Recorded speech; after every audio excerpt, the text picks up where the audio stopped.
My goal today is to share some data with you and give you share some data with you on the state of the clinician experience with the EHR. Right, I think everybody can kind of agree we're at a crisis point with what's going on with our clinicians. Right, we're having more demand. There's more burnout. We're trying to get more out of what's going on in healthcare. I think that's a universal story across the world. So we're going to show you just a little bit of data around that. But really what I want to do is I want to share with you some things that you can take away from today, go back to your organization, and if you focus on these things, you can make your clinician's life better, your clinician's experience with your EHR better. So let's just jump into this. So KLAS's mission is to improve healthcare around the world, and really what we really want to do is we actually try to take feedback and use that in a feedback loop to help people get better. So traditionally we've been about 30 years, 1996 is when we started, and we have traditionally given this back to the vendors. So we talk with folks like yourself, who get experience, get your anonymous perspective about how things are going with the technology that you're using, and then we share that back with the vendors. So we've worked with InterSystems for years. They've been a great partner of KLAS and actually have a very voracious appetite for data and feedback from their customers. The idea being that as you give the Pearson's Law, I don't know if you guys have heard of Pearson's Law, it basically says that if you measure something, it will get better. And if you measure something and you give feedback, that improvement will accelerate, right? So that's kind of the idea of KLAS. So these are some of the questions that we ask. And what we do is we try to put that together in information that you guys can consume. So you guys as healthcare providers have access to all of the data that KLAS collects, right? So you can get access to the reports that we do. You can get the performance, there's online performance data, all of that stuff you guys have access to. And there's no cost to that. What we want to do is we actually want to create a kind of a virtuous cycle where you give feedback, we put your feedback with others so that your peers can learn from your experience and that you can consume that information from your peers to help guide you as you make decisions. But we're going to talk a little bit about the ARCH Collaborative. So 30 years ago, we started the feedback on the vendors. 8 years ago, we started working with health systems to measure their clinicians' experience with the EHR, with the goal that we thought was we were going to get some data. We were going to go back to the EHR vendors and tell them, here's how you need to go solve all your problems. This is what the EHR vendors need to do. But as you can see, we've been doing it for 8 years. I think we're probably approaching a little over 700,000 clinicians that are participating at this point, about 350 organizations around the world, and we're doing it internationally. So there are several here in Australia and Asia that have done this with us as well.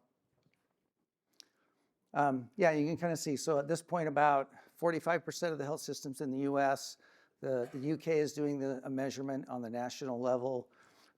There's 9 organizations here that have participated in this, and continues to grow.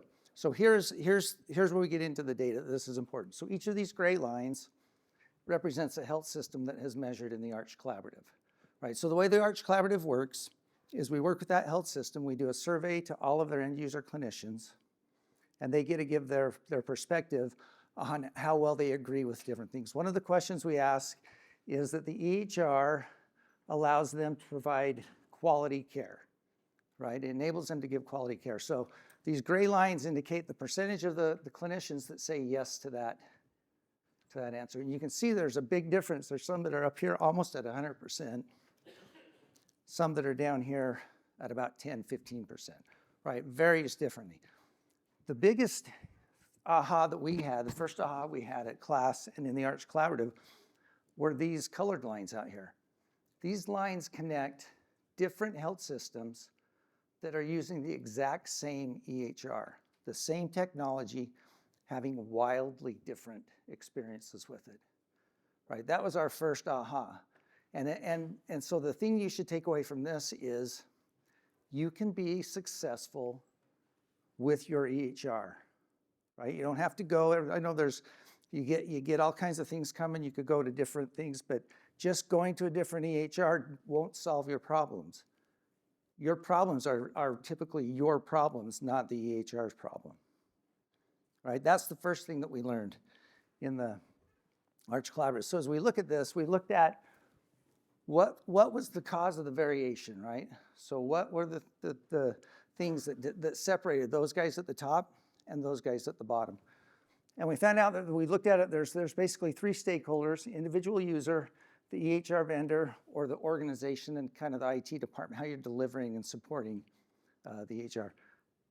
One of those three is responsible for 46% of the variation. How many think that's the EHR vendor? I'm sorry, I already kind of gave that one away. All right. How many think it's the individual user? How many think it's the IT organization? Okay. Yeah, it's actually the individual user, right? So getting them to participate in their own success is probably the most important thing you can do.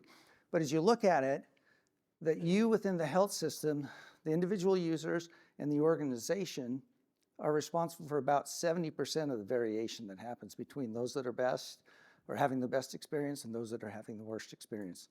So the beautiful thing about this is that you kind of control your own destiny. The hard part about this is you control your own destiny, right? There is no magic. You can't flip a switch or do something and have it all of a sudden be perfect. But you have the power. Like I said, we're going to talk a little bit about what you can do and take back to your organization that'll help you. So we've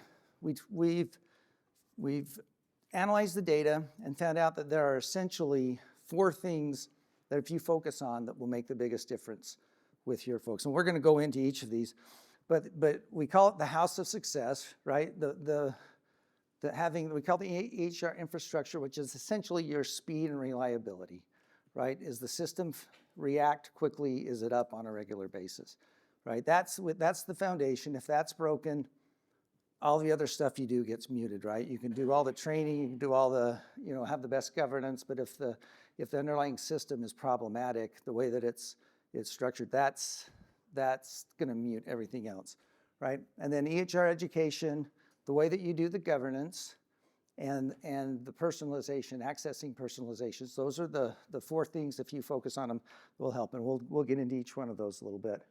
But this is what we want and what we've seen happen over and over in the Arch Collaborative. So this represents a health system that the first time they came in, they measured, they were doing pretty good, right? A score of 51 is actually pretty good. So this is essentially a net promoter score. We call it the net EHR experience score. So it can go from a negative 100 to a positive 100, right? So 51 is actually pretty good.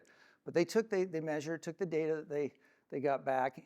We worked with them to help them understand, kind of which pieces seemed like they needed pressure on them the most, right? What did they need to focus on? They focused on those. Next time they measured, they jumped all the way up to 65, and then they, again, went through that cycle again and have jumped up to where they're now at an elite status, right? One of the very best in the world. And that's the goal. But as you look at this, so we've broken this into levels to kind of give some perspective and help understand what it means.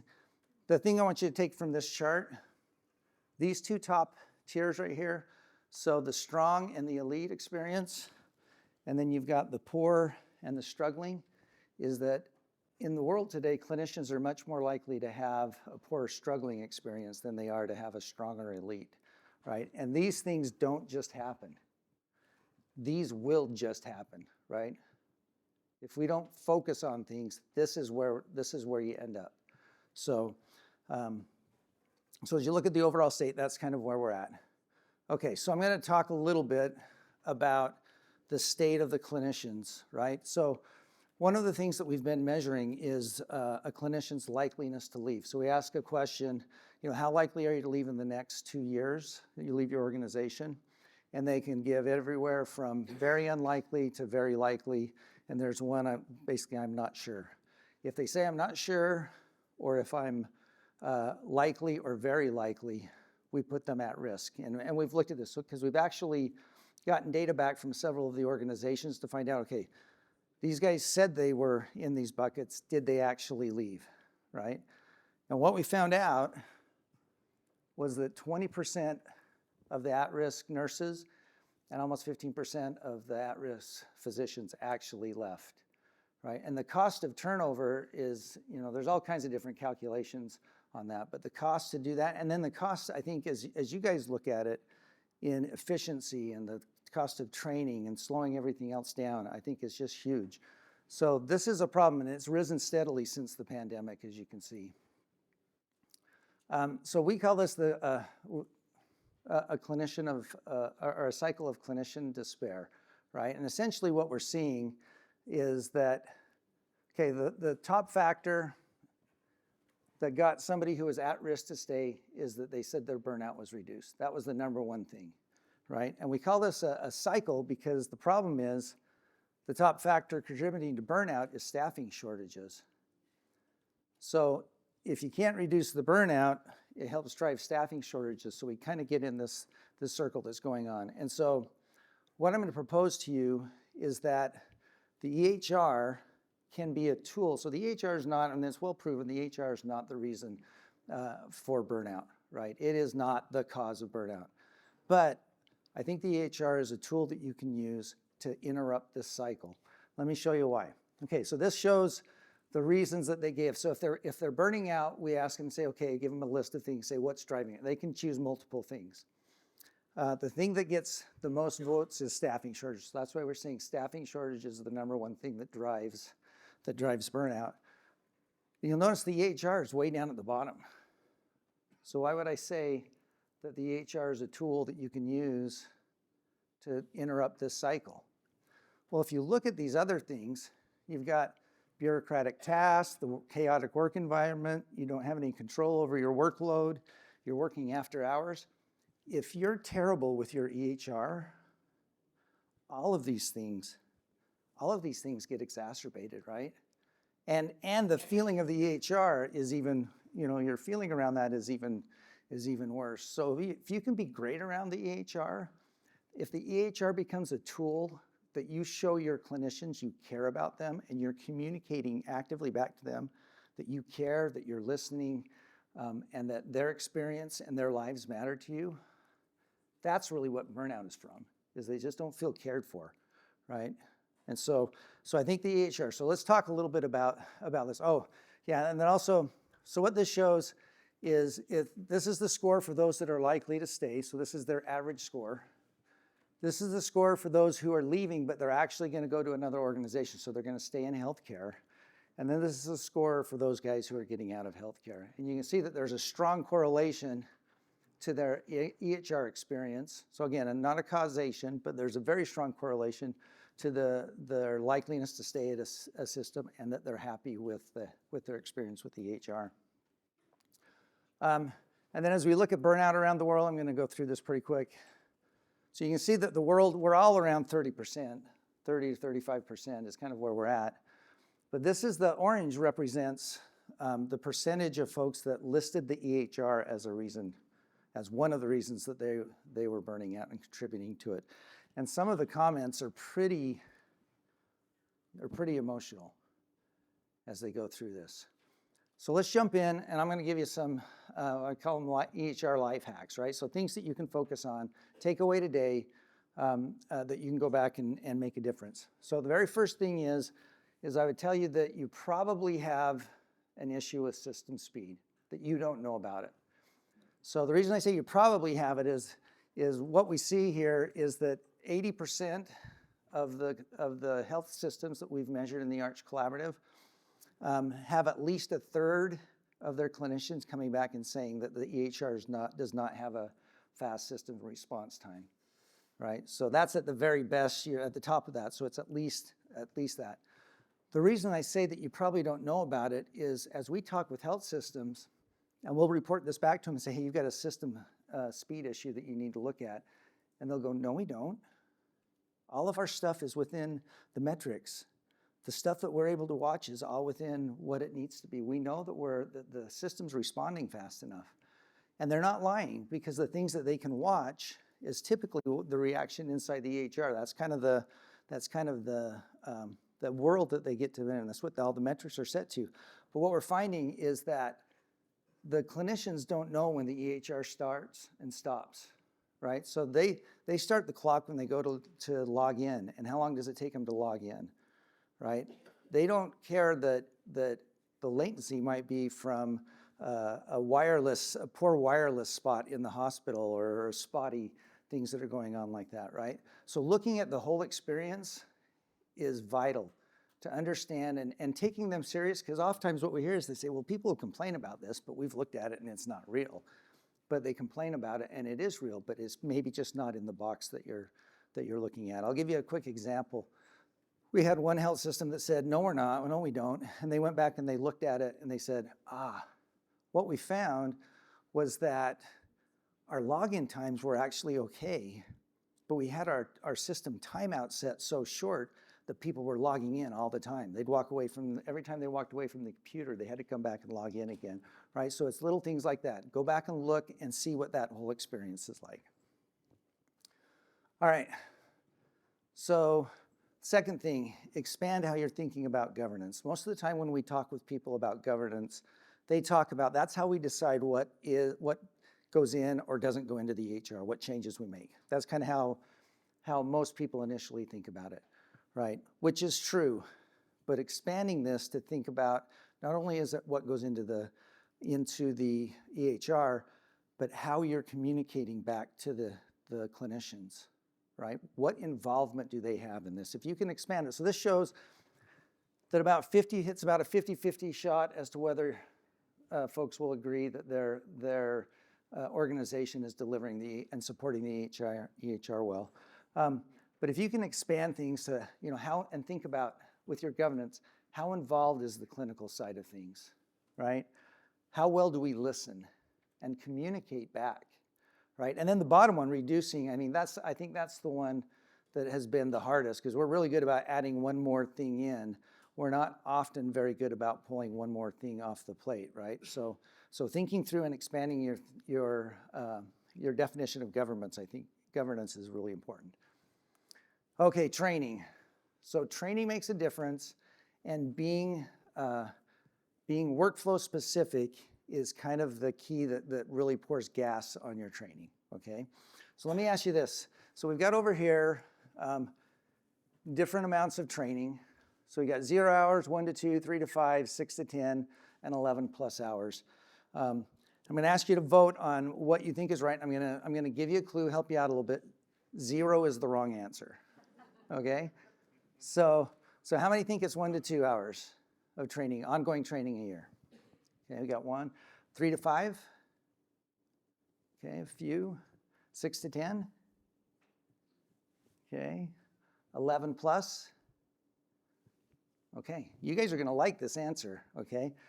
So truthfully, the very best happens about 3 to 5, right? But as you notice, 1 to 2 hours isn't significantly behind it, right? So I think the takeaway from this is to do it on a regular basis, do it in small bite-sized pieces. And you may have a bigger debt. It may take you a training debt. It may take a little bit longer. But if you chip away at it, it's doable. You don't have to haul everybody in and sit them down for 6 hours. Now, when they're starting, you probably need to have more in the classroom, get them off to the right things. Work it into staff meetings. Let their peers teach them, somebody who's learned something cool that they'll trust and they'll believe in. Little things like that will go a long way. And then the workflow specific. So what this shows is that pretty much if they say that they agree that the training was workflow specific, their agreement that the EHR has the right functionality, that it's easy to learn, and that it makes them efficient, typically doubles, right? So that's the stuff that's going to pour gas on your training, right? If you want to be effective, make sure it's workflow effective. Don't customize your EHR. That may be too late, okay? I know that's the thing. Get to where you can start to take upgrades and things from your vendor, right? And this is especially important right now because the pace of change is just increasing like crazy. So being able to stay with and get everything you need from your EHR vendor and use that so that you're not spending all of your time trying to figure out, oh, why did this dang thing break when I took this, right? Going back and figuring it out, because we see people that kind of dig themselves into this hole. So I want to do one quick object lesson. So does anybody by chance have a cell phone with them? Somebody want to hold up? Have you got your cell phone? Okay, will you open your cell phone? It's Elena, right? Elena? Yeah. Okay. Hand it to Paul. Open it up and hand it to Paul. And then Paul, you go into settings and revert to factory. Okay.